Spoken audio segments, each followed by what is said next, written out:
Hello and welcome to Movie Buffs, a show where the action is the juice and where we live our lives a quarter mile at a time. I'm your host, Shani B. You can find me on all the socials at It's Me, Shani B. And I'm your other host, Cisco from Misfit Minded. You can follow me on all the socials at misfit_minded and my website, misfitminded.com. Each week we take the red pill and use our certain set of skills to break down the best action films of all time. Today we're talking about a stunner, the 1984 film, The Terminator. They come from another time. A machine wrapped in flesh. A soldier from a distant war. Both after a woman who holds the key to the future. One wants to kill her. The other must protect her. I'm here to help you. You've been targeted for termination. The Terminator. Your future is in his hands. The Terminator. Rated R. That's so good. If you haven't seen it, it Really is about awesome. it's about a cyborg assassin who travels back in time from the future to find and kill a young woman who is destined to give birth to a warrior who will lead the resistance to save humankind from extinction. To Wait get this till book, wait till I go on my tangent about how she's the Virgin Mary. I mean, come on. I'm very excited for that. Yeah, she truly is.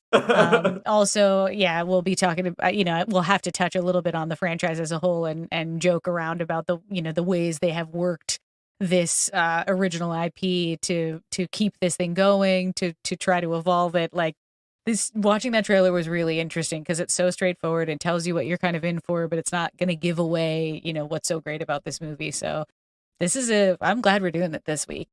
Yeah, same. All right, to get this bullet train started, we will take the listeners back to October 26th, 1984. It was made for $6.4 million, which today would be like about $20 million, and it grossed 38.3 domestic and 78.3 worldwide. So a pretty solid return, I would say. For sure. It opened number Good hit. one against our favorite guy, Brian De Palma's Body Double, which was at number 3, and a whole bunch of other movies I've never heard of. So, Maybe, yeah, I mean, that yeah. Maybe that's why it was such a smash. Who knows? exactly. I mean, it still was like kind of low numbers, but I was thinking like, well, it's 1984. Like, I don't know what's going on with the blockbuster, but this is like the beginning of it, right? Like, this is a movie that's going to start the trajectory of like blockbusters being a thing in so many ways. So it was interesting to kind of look at the numbers there. But yeah, that brings us to our first segment, getting the band back together. I don't have friends. I got family. In this segment, we take a slow motion look at the filmmaking choices that went into the film and all of the ass kickers responsible. The movie was written by James Cameron and Gail Ann Hurd and directed by James Cameron. Oh, the king himself. Yeah. So it's have we done? I think we did Terminator 2 on the old feed. Yes, I was digging through the stereo files I believe that's yesterday, right. and I was like, Yes. man, this is bringing me back here. The very analog approach we did to the Yes. show back then. Listen, we had to start somewhere. We really did.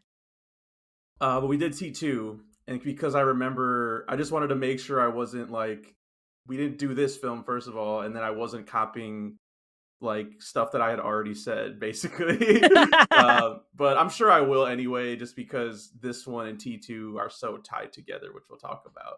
Of course. Yeah. And I think we did do Aliens. We We did did do James Cameron's Aliens, Aliens. So and we just yeah. did True Lies, which was Yep. awesome. Not too We long have ago. covered us some Cameron. If you're Mhm. talking action, you have an action podcast. You don't talk James Cameron. I mean, failed podcast. He's in the description. He's literally Yeah. in the description for this show. So yes. Yeah. Oh man, revisiting this was really fun because I do feel like the thing about T2 is it's just so good that people most often revisit that one a little bit, maybe more than they I revisit this know. one. Oh, And 100%. Yeah. yeah, so revisiting this was so fun, just being like, yes, it's already so sound. It's tight, concise, it has great filmmaking. I love that James Cameron is like holding it down for miniatures in all of his work, and it looks so good. The theme, like the subtle theme that is under all of Arnold's stuff is so good. I love the like 80s lighting effect that's there. I love all the butts. I love the costume design, right? Like things are The so cigarette simple. butts in the club. Yeah, the cigarette butts, the booty cheeks that are on all the boys when they time travel. Like Yeah. it's a lot of fun. And yeah, I think I was most impressed by being like, again, nothing is really wasted here. Like the stakes are very high, even though it's kind of, just a futuristic movie, but it's solid, solid, solid, solid. What about you? What sticks out to you when you revisit? A lot of the same things. I mean, talking on butts, you can also see Best butts. Arnold's the Some boobs specimen, too. his wiener. You can see it That's in right. HD Bouncing now, around. which I don't know if they were anticipating back in the 80s, but it is there. I feel like Uh, he was confident enough to go ahead and throw it around. He was ready. oh, I mean, yeah, 100%. I mean, like the way that he walks in, like that in that opening, and like there's the Bill Paxton who we talked about. This is one of my favorite, just like quick Cameron Staple. cameos, where he comes in there is like, I think this guy's a couple cans short of a six pack. Exactly. Again, just delivery, like a great line, and then you're like, what is up with like Arnold's? But yeah, like the fact they got this guy, he wasn't a star yet. I mean, I think Conan was before this, but Right. we'll talk more about it. But just perfect casting. I just love that this movie is like a slasher movie, like on top of not being credited, like because T2 is so good.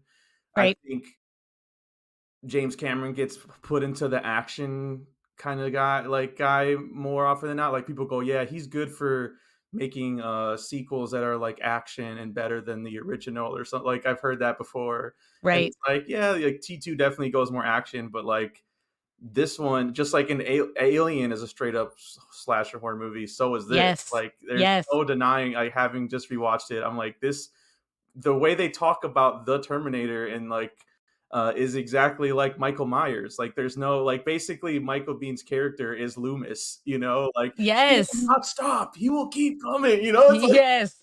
Yes. it's He the same. cannot die. Yeah. So I think that's why I have a special place for this movie compared to like especially like the sequels like after two.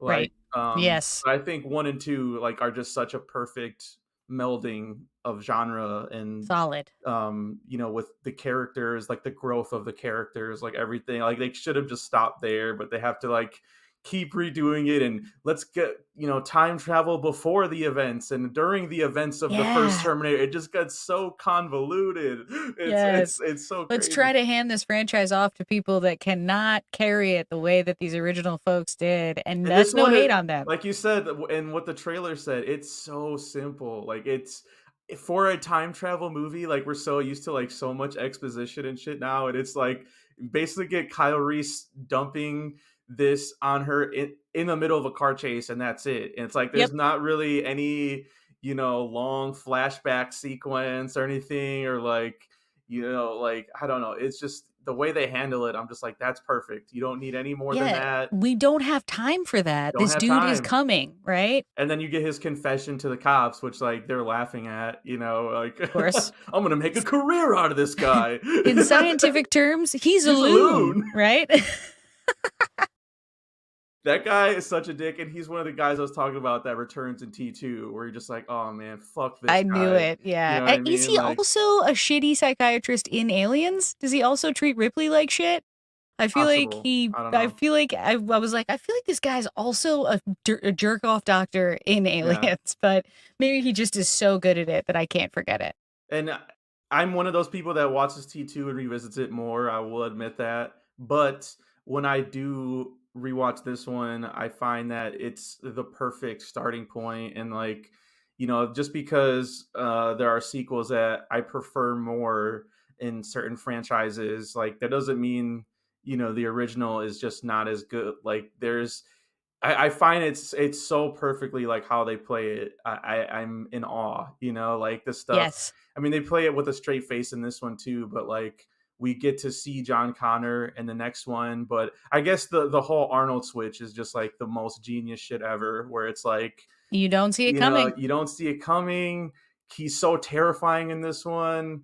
And so then like when he comes and he's like repeating lines, come with me if you want to live, where Kyle Reese had said that in the first one. It's like, Yep. oh my God, this is how you do a sequel. Like, Yes. It really makes me think of the Marvel issue is that like this franchise very successfully took a villain who he's for sure villainous and was able to change him into a good guy because they like had a better Because way it's of doing that. technically not the same cyborg, but Exactly. it's the same actor. It's Arnold. It's a guy we all love, Exactly. Yes, a guy we especially on this love podcast. and a guy who is so good in this. Like his acting, we talked about his acting in Conan being really good too, but it's just crazy to revisit this and be like, And see him T2. in this role.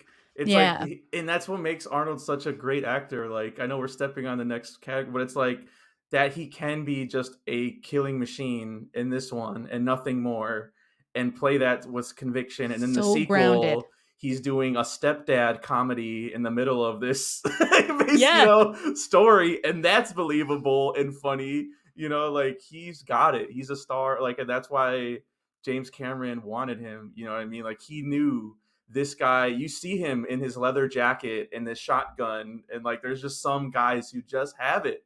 They just Yes. have this presence, and yeah, Arnold's one of them. So I just if you watch this and T2 like back to back, it is seamless. Like what John's talking about comes to fruition. Like I find that even like the technology is so probably for budgetary reasons is like so low key here, but then Right. it makes sense because in the sequel that everything's better because they updated it. You know what I mean? Like they would update the cyborg. It's a newer Of course. model. You know what I Of mean? Like course. so that makes sense. In a way. So I don't know. I just love that. And then I would just say like the pacing of this movie, just again, what Yeah, it's I'm in not awe. super long, but it feels like you are with these characters in a meaningful way. But like, yeah, and like the slasher aspect of it, I love. That's probably my favorite part, where it's like the phone book killer. Who's killing these Yes. people named Sarah Connor. You forget that, and so it's like, and then Sarah's worried about that. Which she should be. She's the next in line in the phone book, next Yep. line on the page, and then it becomes this, like sci-fi adventure kind of movie too, but without ever really going there, or Yeah. like seeing any of that stuff. Like you get like glimpses of it, of course, like everything going on with the Terminator.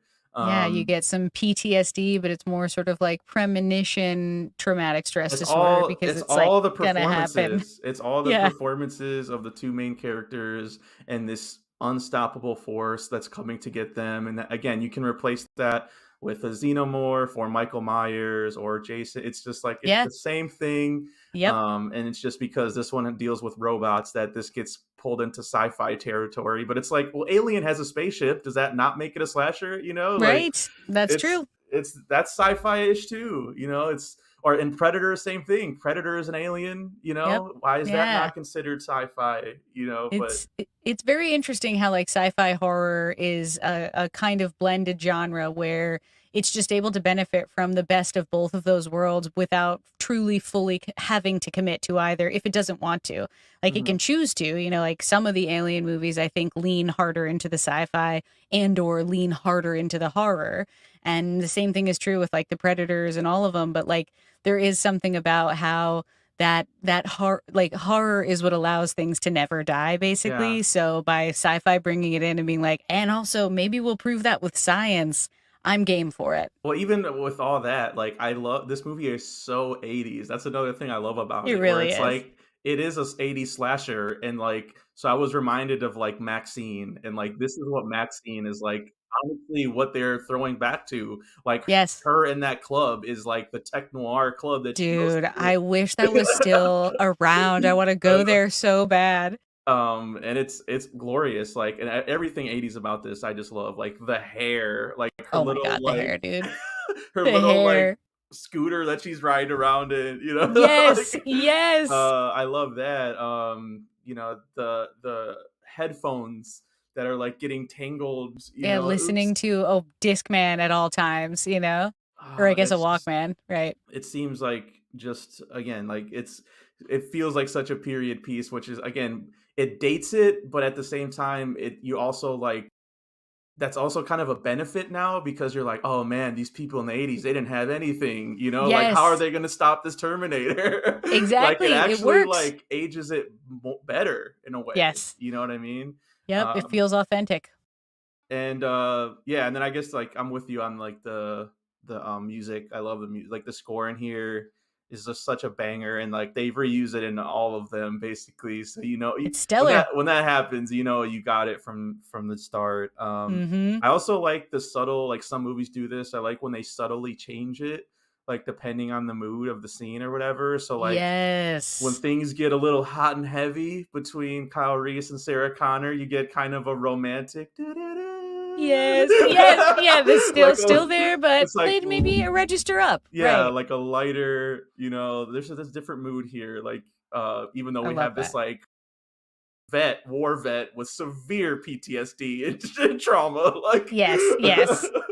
probably not ready for a relationship right now, but Absolutely not. No, no. Yeah, yeah. I guess like that's an interesting piece of this, like that this dude comes off so whack and still they like fall in love with each other is pretty funny. But you kind of get it, right? I think that's the interesting thing about horror movies too, is like they're always about like boobies and blood, but like in scary situations, people want to be close to each other, so they yeah. end up having sex. Like that happens. I mean, the line that he gives her, it's like, he could have been the biggest piece of shit. That is a great line where he's like, I traveled across time for you. I love you. I mean, Right. come on, Listen, it's the '80s. like Ladies need to hear that. that's some romantic shit in the middle of this crazy movie, like Yep, so. yep. And it works, and I think part of the reason it works is the performances, which we'll talk about now in our next Mhm. segment called Choose Your Fighter. Welcome to the party, pal. In this segment, this is where we'll take a look at the bros and babes who flex their acting muscles and sometimes, and indefinitely this time, their real muscles for us Ugh. movie buffs.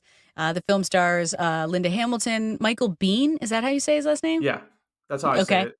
I don't know. Okay, yeah, and of course Arnold Schwarzenegger, the prince of it all.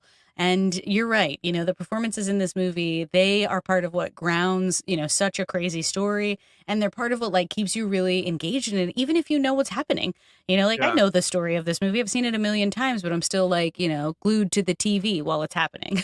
I mean, and like Arnold, we talked about him like a bunch of times, but just smart choices in his career where like, Yes. I guess you already know like some people getting the script and being like, what is this like low budget like Roger Corman shit or something? You know what I mean? Like Yes. it probably did not read like this good on the page, honestly. It may not have. But when you get Arnold, like that piece in there where it's like you believe this guy is unstoppable, like, Yes. and it's not showy, which is what I like too about like, okay, this may not have the best effects, but Yeah. again, that kind of makes it like ages it really well too, because So subtle. they don't yes, his shows of strength are so subtle. Like when he goes into the club and she's like, hey, that guy didn't pay, and then he just crushes that guy's hand, like Yeah. it's and yeah, his performance is like again like so grounded and doesn't have a lot of dialogue, which is like probably for the best. He was still like learning English at this point, Yeah, so finding his voice. Mhm. I love that but the lines he does have some comedy in there. The police station, I'll be back. Yeah. Hilarious. I'm looking for my friend Sarah Connor. Can I see her? Like, just perfect.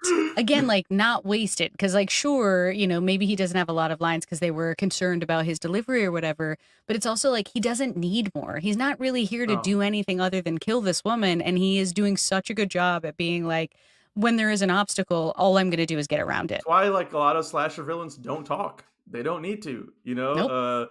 And so I love that. I mean, I also love the one where the janitor's knocking on the door and it's like probable responses, and then it goes fuck you asshole. Yes, exactly.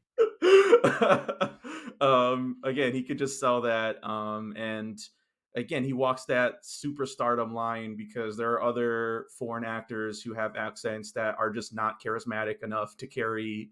They can't cross that boundary and Right. make us want to watch them. And when Arnold's on screen, you're just like, what is Yeah. he's so tall and smooth, and like He there's a commands the darkness screen. there, yeah, Yes. and like as he's getting damaged, I found like it kind of funny too, where like his eyebrows get like seared off and like his hair gets like Yes. Yeah, he and takes some damage. and so I love that. I would say though this time around the performance that really stood out to me was Michael Biehn. I was basically floored. I'm like, this movie, yes, Arnold is a big piece of it, but I feel like it does fall into that like Roger Corman schlock school if Michael Biehn is not this good. Right. Because like you need to believe that a woman would believe this guy What this guy is for them saying. to fall in love. Right. And like, you know, that's not to take away from Linda Hamilton's performance. You still see this kind of like moral emotional conflict of like, should I follow this Yes. guy or like what's happening? I'm very confused.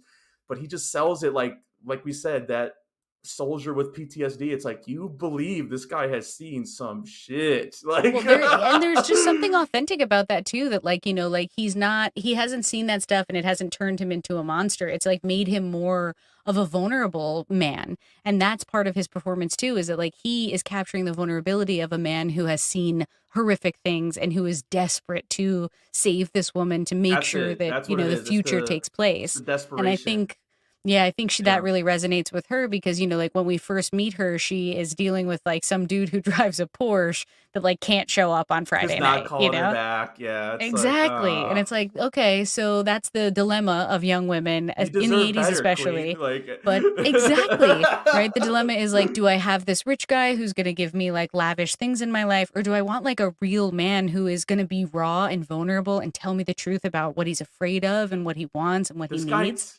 traveled through time for you. Like Yes. that is commitment right there. Exactly. And I'm sure that many women fell for that if they met a con artist in the 80s too, right? Like that's the funniest shit to me too. Is like if he had anything kitschy about this performance, we would Yeah. feel like she's being stupid. But Right. he is really grounded and 100 you're never right breaks. about Yeah. her performance too. Is like you can see all over her face hmm how terrified she is when he first finds her and then how I she love is listening to him. I love in particular when thinking about Linda Hamilton's performance, like with silent acting, basically, is That's right. when they're in the police station and like all the cops and the doctor are watching the Kyle Reese tape and like laughing and like, oh, get a load of this guy, and she's watching it and she's like biting her nails, being like, She's really thinking. he's still sticking to his story and like he's upset and he's worried about me and like should I be worried, you know? It's like all these like Yeah. conflicted feelings, and like yeah, and then they're like apologize like sorry, I left the tape on too long, you know? Like Yeah, these yeah. guys are all like the cops in here and the doctors, they look like complete idiots. I have to be honest, like they do not Yes. look very well in this movie. No, There's no, like, and I mean, I'm that's interested from your exactly it. perspective too, like for the criminal psychologist guy, because like he's like yawning and like, yeah, I'm gonna make a career. You Yes. know, it's like, Calling this dude just a loon, you know, yeah, like there not is a lot to be professional, said. not professional No, at all. no. Yeah, But there's a lot to be said for like the masculinity themes in this and how like Kyle Reese is like a war-torn dude, but he's not egocentric the way that the men in the police station are. You know, like they're not afraid of this. They're like, we're cops, like we're fine. It's like this dude has gunned down several women like out of nowhere, and you're not even a little nervous that he's going to try to find this woman. You're like laughing because yeah, she's here now, so we're done. we're good. Like just interesting, you know, different depictions of types of men. And that's what's interesting about the Terminator being a man and then like later in the franchise them being like, "Oh, what if it's a woman?" Right? Like Yeah, Terminator 3, they're trying really hard to Girl examine Terminator. kind of yeah, yeah, exactly. Right? Like they're thinking a lot about like the different kinds of people in a story like this, and that's a unique thing I think to action movies when we watch them from the past versus the ones today, where like even those police officers who come off one note, like that has a purpose here. It's hmm like they're gonna easily, you know, they're gonna make this mistake, and then we're gonna feel really gratified when you know her and Kyle are able to escape still. So I do It's not feel like they're like bad it's interesting. performances either. It's just like as far as like their job, it's like maybe just underwritten, but like they do the best they can. Like I do like the black cop who's like, you know, there's always the black sergeant. Every Of 80s course. action movie, you have to Yep. have that. And so like there's just like small things that he does that I love where you know, he's like Lance Henriksen too is the other cop like under Let's him. go. More And he's alien crossover yep, action. and he's like he's like Sarge, that coffee is 4 hours old, that's got to be cold. And then he's like, ah, shut up, give me a cigarette. He's got one in his hand. It's like And when he's like Again, like, trying to talk with Sarah, and the chief is like, "All right, that's enough out of you. Like, we don't need your help anymore." yeah, he's But like trying to get into like a story. Like one time when I was in the, all right, we get it. Like, yes, yes, I caught that too. I thought that was really good because she's like, "How could he punch through the windshield?" PCP, he's on seen it PCP. before. Yeah. Exactly. Like a lot of guys that want to have the answer, and that is what sets Reese apart, is that like he's got information, but he's so afraid to take the wrong authority here and make a mistake. Like this is so important to him. He can't just like try to showboat for her in order to win her affection. He just has to be honest with her. Yeah. And I mean, and then he has that moment too where he tells her to go to sleep and gives her the coat and whatever. I was like, all right, at least he's like trying to care a little bit, you know? Right. And then when they do the press conference, he's like, how do I look? And he's like shit, boss. Yes. He said, Yes. fuck you. So yeah, those are all the characters, I think. But yeah, I think all the ones the major ones that we talked about. Linda Hamilton, I mean, Next again, I don't level. want to skip over her just because she becomes like she becomes the face of the franchise outside of Arnold. So let's be Yeah, honest. she is the most unique kind of final girl that exists in these kinds of things. And I love her in this movie. I love her performance. Like I think again, it's like the type of final girl that we're used to at the beginning, the virginal, her friend maybe like sleeps around more, has Fragile. a little more success with men probably. She's maybe probably like a little nerdier, which is crazy because it's Linda Hamilton. I mean, like, Right. Yeah, exactly. but that was everything. Jamie Lee Curtis plays the same thing in Halloween. Classic What I mean? Hollywood. It's a trope. Yep. And then as the movie goes on, you see her at the beginning, another scene I love in just establishing character, where she's like in the diner and like she's horrible at her job. Like she drops like the She's trying coffee on so the guy hard. and she's like, "Is this real leather? I hope it's not." Yes, and the little kid puts the ice cream in her Yeah. shit. Just people are fucking with her, kind of overlooking her, right? Yeah. And I love like there's some foreshadowing lines too at the beginning too, where her coworker is like, "At least in 100 years, nobody will care about this," and you're like, "Oh, What are you talking about? What are you saying? Mm-hmm. And then by the end of the movie, she's straight up carrying Kyle Reese and going, "On your feet, soldier."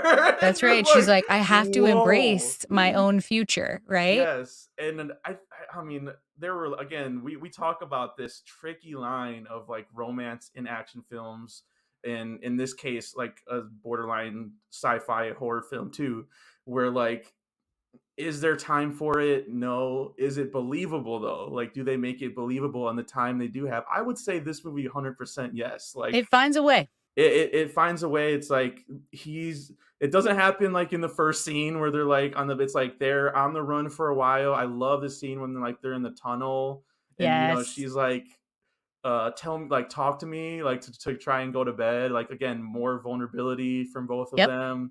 Yep. And that's when he And talks none of that cheap, cheesy filmmaking where they try to do insert shots of like the girl being like, oh yeah, like just during some like, bullshit, right? oh, you did that. Yeah, Oh yeah. none of that. Just so much of them connecting and trying Just to find talking ways and for them like, to connect. it doesn't have much to talk about, which is like what makes it kind of fun, I think, a little bit, where she's like, tell me a good story. He's like, about what? My life is Yeah, my horrible. life was horrible, right?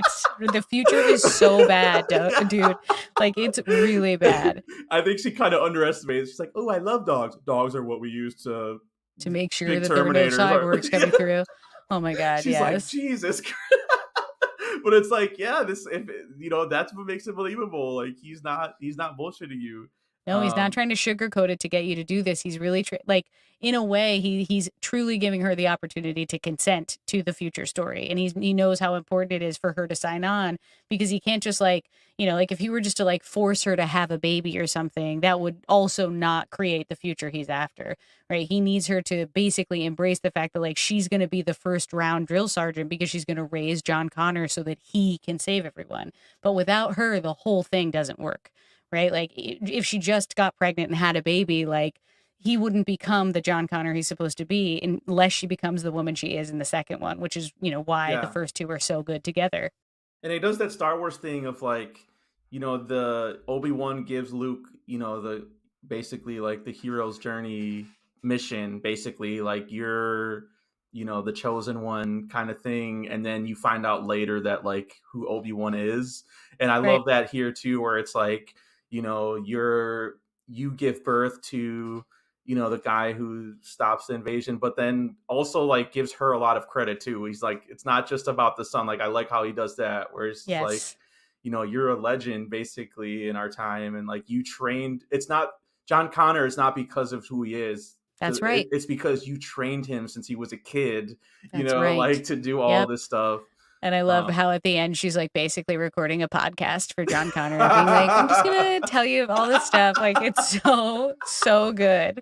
I love I it. didn't even But think it's about true. I that. feel like the later films, because they are getting released at different social climates, like a line that I laughed really, really hard about in maybe the most recent one, I think, is Dark when Fate. Mackenzie Davis, is that Yeah, her that's name? Dark Mackenzie Fate. Davis. Yeah, when she's like, "You're not just the mother of some man." Like she says that Oh line, yeah, which completely disregards sort of what we're talking about, which is like from the beginning of this franchise, they've said that. Like from the yeah, beginning of this franchise, they were exactly. like, "Without you, none of this is None possible." of I it. don't know why they were angry, I guess, at the audience for just like, falling in love with Arnold, who's just a I fantastic did actor, kind of like Dark Fate though, compared to the ones that came before it. Like there is some good ideas. Like I like And that good like action. I like that Arnold and Linda came back, and I like that like Arnold is just married and living a civilian life. Like Fantastic. I Yeah. thought that Yeah. choice was excellent. Like yes, this is what I want him to be doing. He doesn't want that Terminator life anymore. Well, and I think like that's the genius of the second one also, is that like if the machines truly understood humanity, then the future would be different too.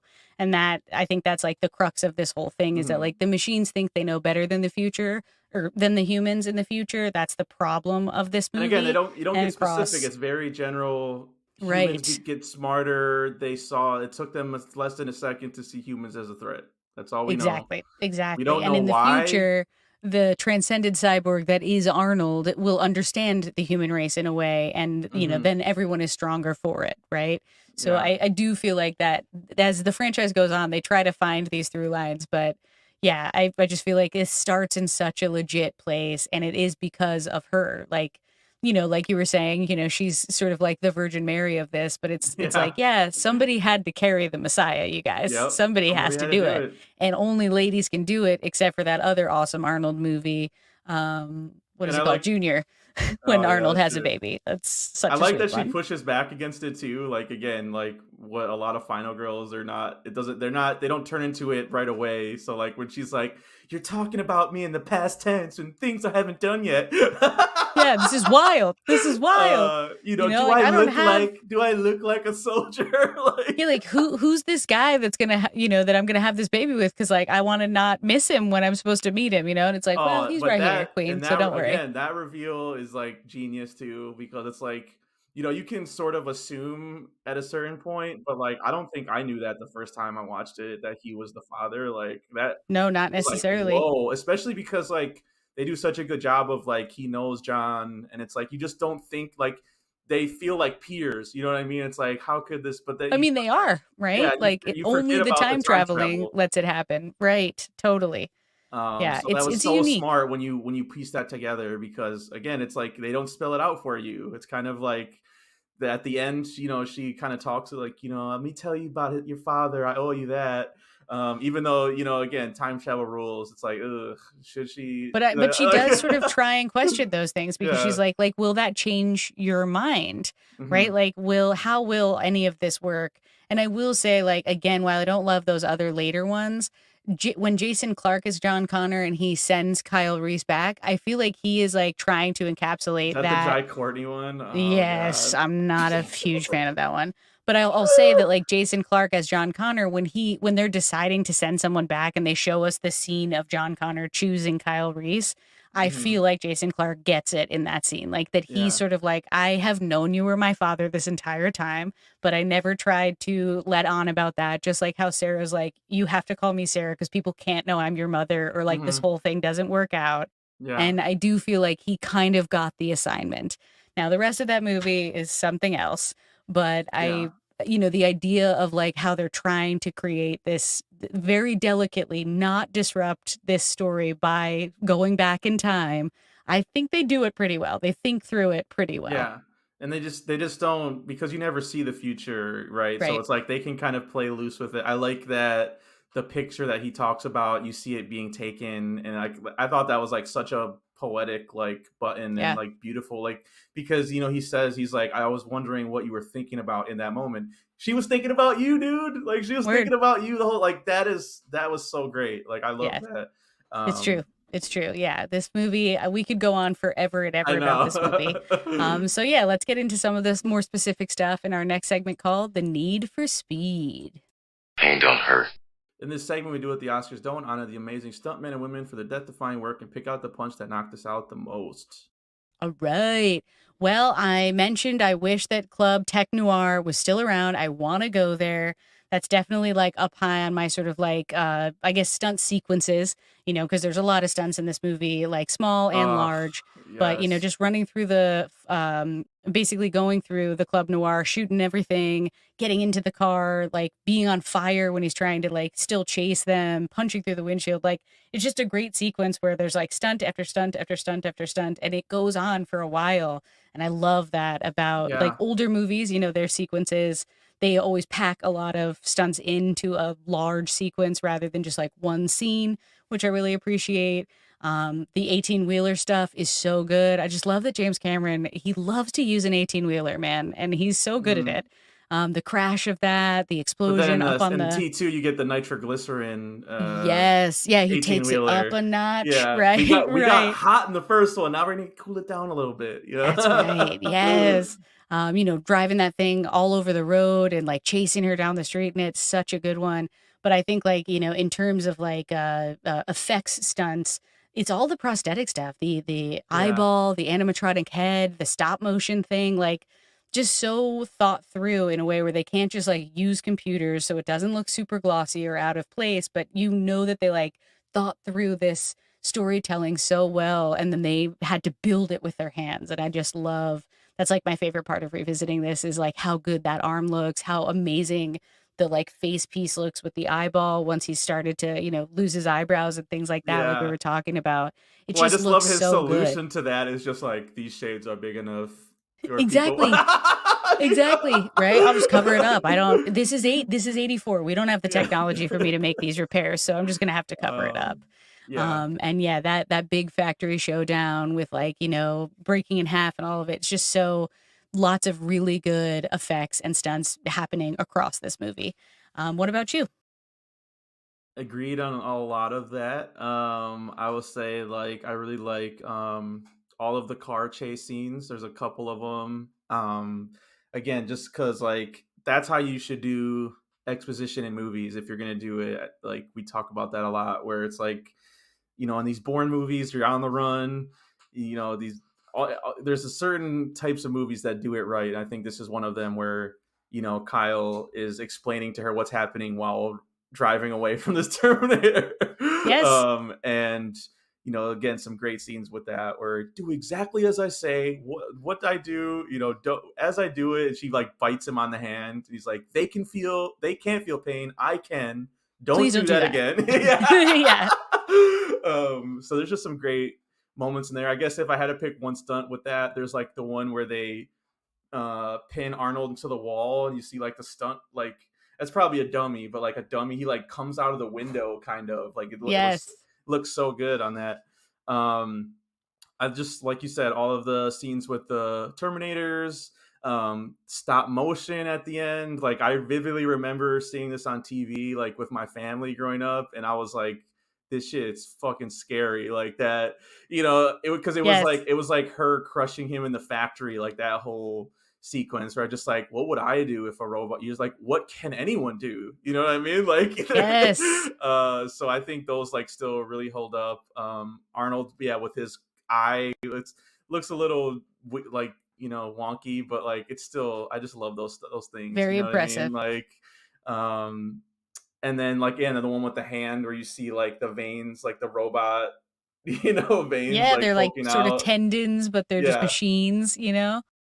So all those like really hold up. And then yeah, you get to see like some of the war. I actually like a lot more than I thought. I thought T2 had more war scenes in it than this one, but Right. they show you like what it's like in that future, and it's not pretty. Crushing skulls. Crushing skulls. That transition from the truck that Kyle Reese sees in the present day to that was awesome. I thought that's a great editing stunt in itself. And then I think my favorite though has to be the police station like showdown. Yeah. I do love the club one too, where like Linda Hamilton like ducks down at the perfect moment when Arnold's looking. Like there's some filmmaking stuff that's like, this is why James Cameron is the GOAT. Like this is this is just why. But the police station one too is just the way they set it up. You know, I'll be back. You get that famous line in there. Car crashing through another dummy, just like gets pinned in, like epic. And then just like it's you don't see a lot of movies where it's like you get a whole action thing in a police station, but it's smart because I was thinking of like Jeepers Creepers when I think of, I was like Jeepers Creepers. We're safe. We're in a jail cell, and it's like no, actually, no, you're not. Yeah, it's actually a dangerous place. place. In now, you're actually pinned in.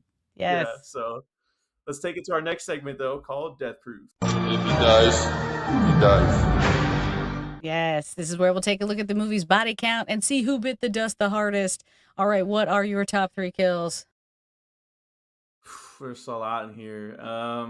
Many. I'll say, I know, lots to choose from. I mean, obviously, the one at the end with Sarah, you know, you're terminated, fucker. You know? Yes. She finally, like, it's like, you know, that's a horror trope too, where it's like, damn, the killer's still not dead. They do like 3 of those, you know, in this, where it's like they blow him up.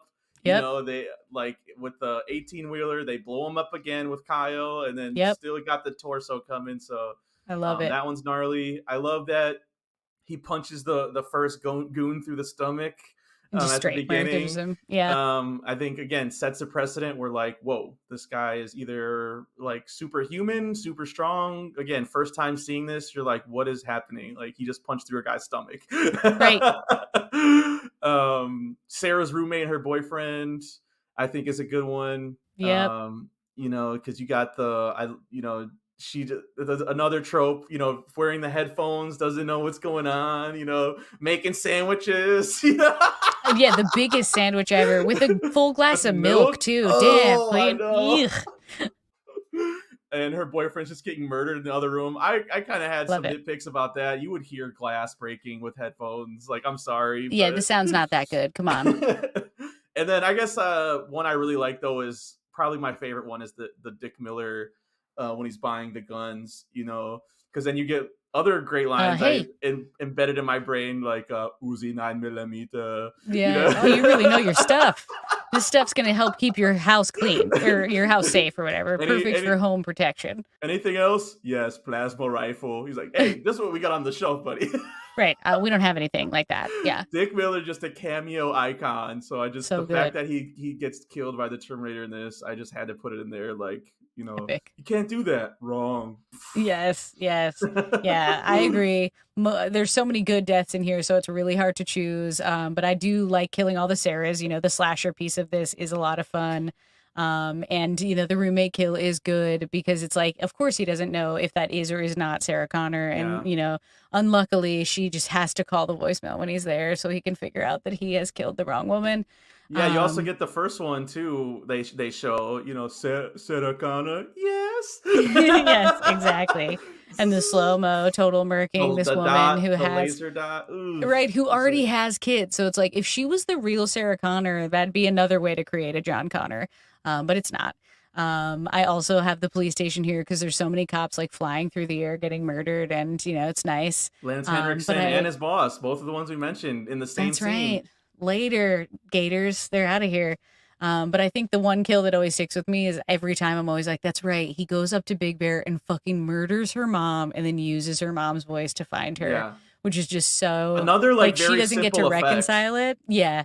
That like the Terminator can copy people's voices. Like, again, that's very simple that they could do that, but it just works, you know? And it's just, it's so heartbreaking because like she doesn't necessarily get to emotionally, you know, reconcile with that, but it's just so sad because you're like, damn, this woman's whole life is over. Because Sarah's like, Mom, I'm really not supposed to say anything, you know? Sarah, I've been freaking out. You know, he does such a good job of convincing her. And yeah, so that's just one of those kills that sticks with me. You also get Arnold doing the cop, like, Yeah, the copying that. 10-9 or whatever. Yeah, the Yeah. nerdy cop voice. Yep. I'm on the freeway. You're right.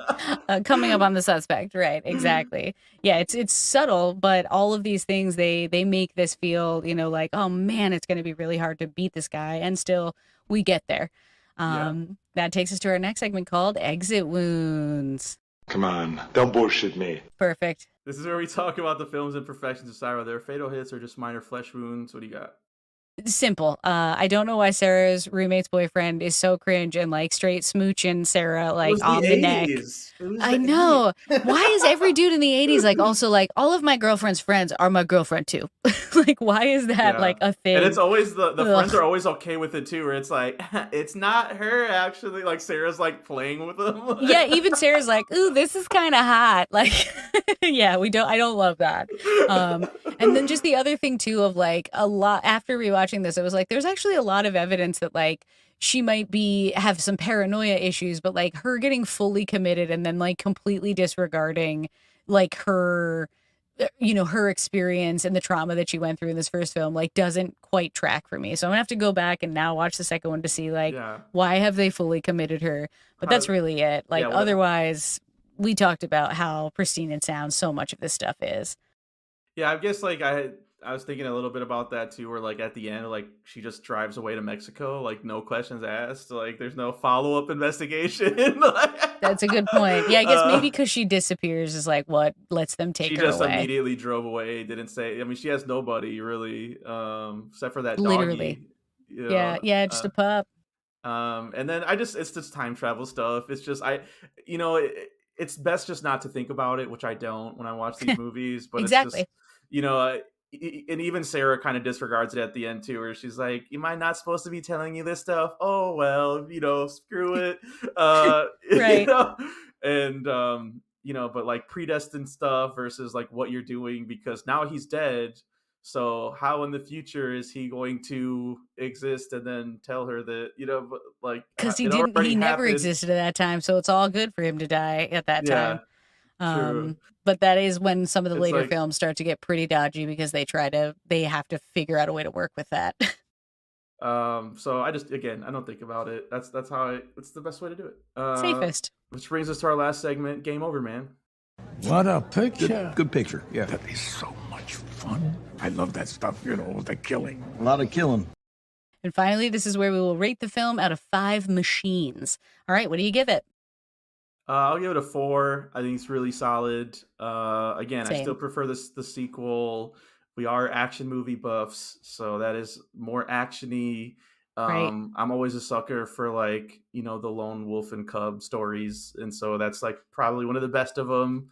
Yeah. But you get a lot of cool stuff here too. I love a slasher. And this is like we talked about, a throwback 80s slasher with trench coats and nightclubs and all, and single women dancing in with their hair, it's like being a little too liberal, so they're gonna get murdered for it. So there's just some good vibes in there, and then just Arnold, selling every line, and the intensity of Michael Biehn and leading to the relationship with Linda Hamilton. It's got some romance stuff. It's got something for everybody. Honestly, it's like it really does. Yeah. So for that, I give it a 4. What about you?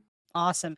I am also going to give it a 4. A part of me wants to give it a 5, but because I know how good it's going to get and it's hard. Where it's going to go. T2 is, I think exactly. We both gave a 5. Like if it's we just a perfect movie. And this movie is not far away from being perfect for all the things we've said during this talk, and all the points you're making too. It's just I love that we revisited it. I love this franchise, even though there are certain movies that are not so good. I just feel like this has such a rich beginning, and no wonder they want to keep trying, to reinvent it or keep it alive or keep telling this story.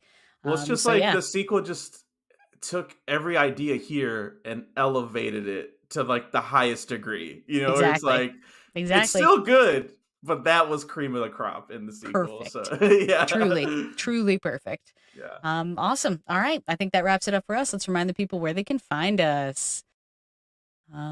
Get your action fix and follow the show at We Stay Buff on Instagram, Facebook, and YouTube, and on Twitch at The Buffs. And you can follow me on all the socials at It's Me, Shani B. So you never miss a rep. Subscribe to the podcast on Spotify and Apple Podcasts. Please leave a positive review. 5 stars, 5 stars, 5 stars. Follow me on all the socials at misfit_minded and my website, misfitminded.com. We're off next week, but we'll be back on the 18th covering Harry Potter and the Prisoner of Azkaban. It's more Gary Oldman for you, for those Let's who go. like our Leon episode. Yes.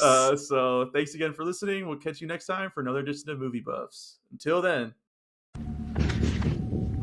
I'll be back.